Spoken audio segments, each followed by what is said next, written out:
Salut, salut. On va avoir ensemble une conception pratique de comment est-ce qu'on peut déployer ou bien comment est-ce qu'on peut utiliser l'intelligence artificielle dans des objets qui sont liés par l'Internet avec le concept de base de l'Internet des objets.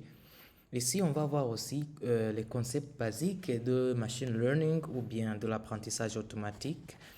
Et aussi, on va voir quelques cas pratiques et comment est-ce qu'on peut déployer cette intelligence artificielle sur notre application ou bien sur notre appareil IoT.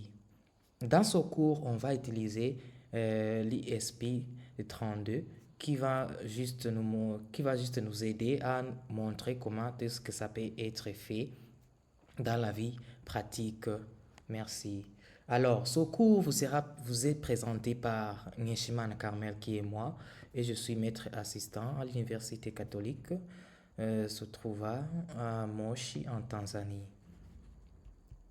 Objectif de ce cours est formulé de ceci. On va commencer par comprendre bien sûr les concepts fondamentaux du machine learning et leur lien avec l'Internet des objets ou bien l'IoT.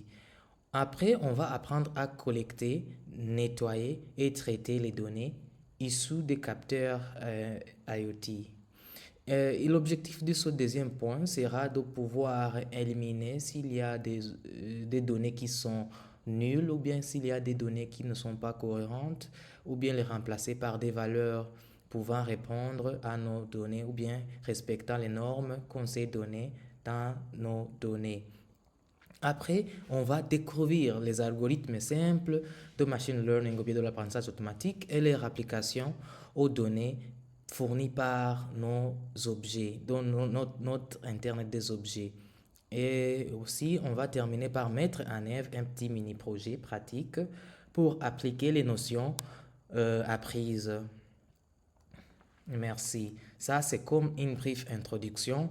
Et pour ce cours, ça serait mieux que vous ayez des bases euh, dans la programmation Python et aussi que vous ayez aussi quelques notions fondamentales sur l'Internet des objets, comment ça fonctionne, comment est-ce qu'on collecte les données, et ainsi de suite.